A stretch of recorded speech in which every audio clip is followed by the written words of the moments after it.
Hello everyone, welcome back. And in this video, I shall try to give you a little insight about a travel writing or autobiography. We can say both. So the title of the travelogue is The Motorcycle Diaries. It is a posthumously published memoir of the Marxist revolutionary uh, Ernesto Che Guevara. You might have heard his name, and he is a famous name. And Ernesto Che Guevara, he was born in 14 June 1928 and died in 9 October in on 9 October 1967. And he was an Argentine Marxist revolutionary, physician, writer, guerrilla leader, diplomat, and military theorist. He is a major figure of the Cuban Revolution. His stylized visage has become a ubiquitous countercultural symbol of rebellion and global insignia in popular culture. So I think most of you have heard about him, and most of you have also seen his pictures, right? In a thumbnail, I have also given a picture. So from that picture, you might have known, right? So he is available despite the geographical constraints. And in his motorcycle diary, he has tried to depict his travel journey when he was a 23-year-old medical student with his friend Alberto Granado. And he was also a 29-year-old biochemist. So they were kind of friends. And leaving Buenos Aires, so my pronunciation may not be up to the standard, and I'm sorry for that. Leaving Buenos Aires, Argentina in January 1952 on the back of sputtering single-cylinder 1939 Norton 500cc Dove La Poderosa, the mighty one, that's a bike. They desired to explore the South America they only knew from books. When we travel, then we know the ground realities. And when we travel, then we know more than what we think know, right? That's why the ground visit is must, and we should also travel whatever we have already read in our books. During the formative odyssey, Guevara is transformed by witnessing the social injustices of exploited mine workers, persecuted communists, ostracized laborers, and the tattered descendants of a once great Inca civilization. And by the journey's end, they had traveled for a symbolic 9 months by motorcycle, steamship, raft, horse, bus, and hitchhiking, covering more than 8,000 kilometers across places such as the Andes and Atacama Desert and the Amazon River Basin. And as a young medical student, Guevara, this I have already told you, he has traveled throughout South America and was radicalized by the poverty, hunger, and disease he witnessed along the way.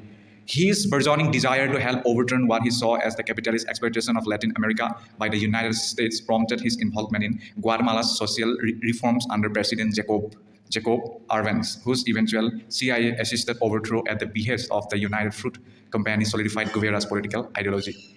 Actually, Che Guevara was against America, and he had tried to build his own country in his own ideology. So that's why America has tried to throw him down. They have left no stone unturned to remove him or to kill him. Okay. Later in Mexico City, Guevara met Raul and Fidel Castro and joined their 26th of July movement and sailed to Cuba aboard the yacht's Granma with the intention of overthrowing US-backed Cuban dictator Fulgencio Batista. Besides, Guevara soon rose to prominence among the insurgents, and he was promoted to second in command and played a pivotal role in the 2-year guerrilla campaign that deposed the Batista regime. After the Cuban Revolution, Guevara played key roles in the new government.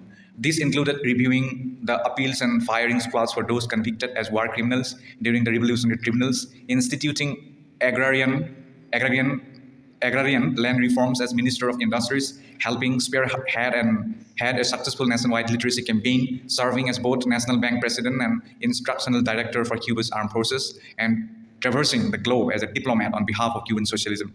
So he was the advocate of Cuban socialism. So we all know Cuba is a socialist country. There, you will not get any capitalist influence or characteristics. Such positions also allowed him to play a central role in training the militia forces who repelled the Bay of Pigs invasion and bringing Soviet nuclear-armed ballistic missile to Cuba, which preceded the 1962 Cuban Missile Crisis. So we all know that Cuban Missile Crisis, it occurred in 1962 when both Cuba and US, they both came near to a nuclear war. And it was done by actually with the help of Russia, as Russia had helped Cuba, and Russia had brought some nuclear heads or nuclear missiles, and it was kept near the US. border, and so in that way, it was intimidating for US also, but later it was resolved. Additionally, Guevara was a prolific writer, and he is also a diarist, composing a seminal guerrilla warfare manual along with a best-selling memoir about his youthful continental motorcycle journey. His experiences and studying of Marxism, Leninism had also led him to posit that the Third World's underdevelopment and dependence was an intrinsic result of imperialism, neocolonialism, and monopoly capitalism, with the only remedy being proletarian internationalism and world revolution.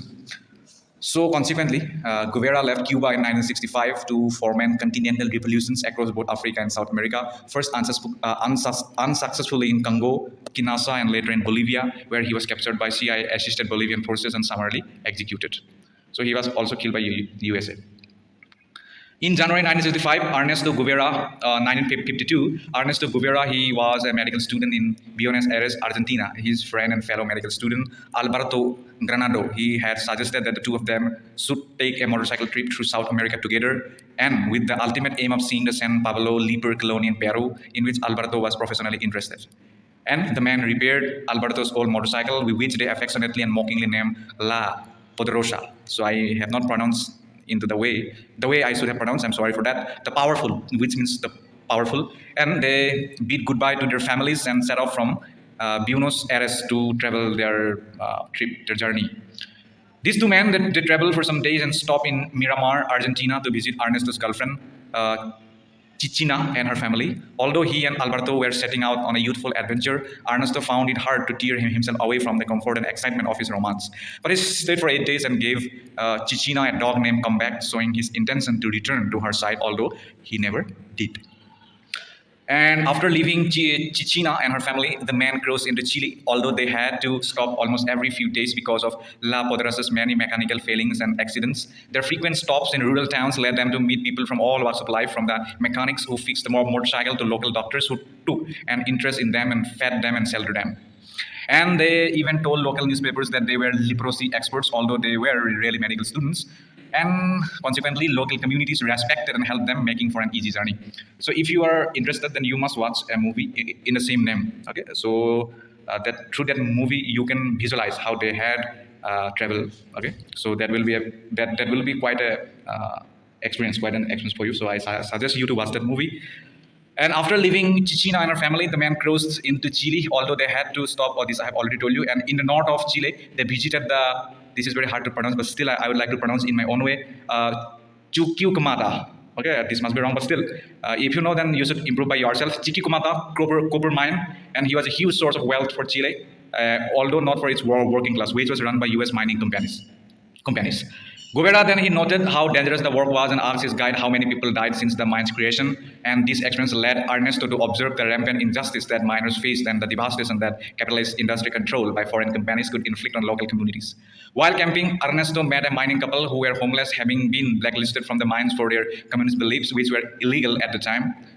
Ernesto then felt deeply sympathetic to the couple, and he came to believe that communism wasn't a dangerous ideology, but rather a natural response to class-based oppression and poor living conditions. And that's why he has advocated socialism instead of capitalism.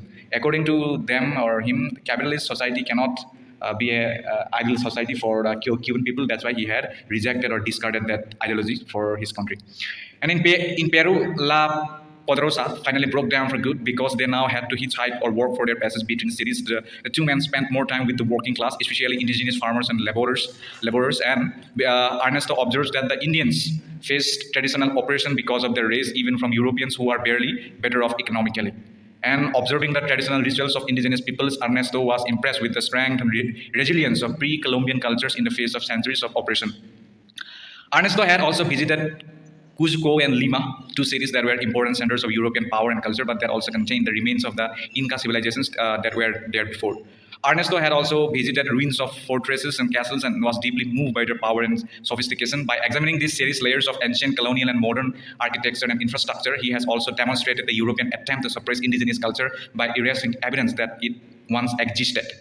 Besides, Ernesto found it inspiring that indigenous cultural sites and practices have survived these repeated attempts at obliteration, and he viewed this survival as evidence that the indigenous proletariat could and would rise up to reclaim the political and economic power that was rightfully theirs.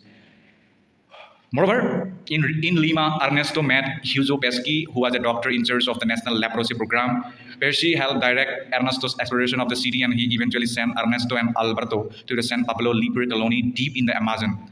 Then Ernesto observed the appalling living conditions at the colony, but he was inspired by the work of the doctors and the hopeful attitudes of the patients. Although he was starting to be a doctor and he came to observe the treatment of leprosy as a disease, he wrote about the lepers in terms of the political operation, showing that his thoughts were shifting away from medicine and towards political activism. After this, the young man traveled north to Colombia in Bogota. They also had observed conditions under a particularly repressive right-wing regime. Ernesto said that the constant presence of police in civilian life eroded personal dignity, and he predicted correctly that these conditions would help form a revolution.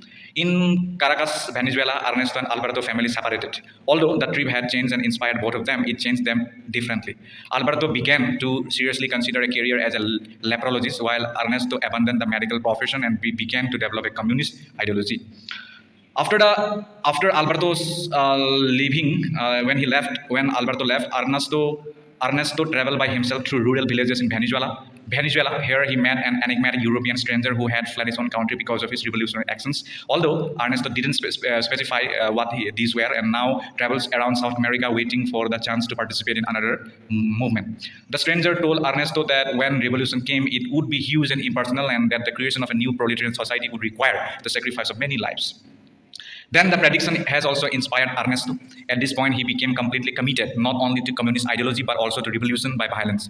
He has also mentioned and said that humankind was divided or is divided into two antagonistic halves, the oppressor and the oppressed, and he affirmed that when it comes time for these groups to battle, I will be with the people. He has said like that. Ernesto envisioned himself, which consumed with fury, fighting and killing on behalf of the proletariat. Then Ernesto's final paragraphs offered a prospect of a society with more justice and equality, but he warned that his new world must be purchased through violence and sacrifice. So that's it. I have tried to tell you what I know through this PDF. Thank you so much. Bye bye.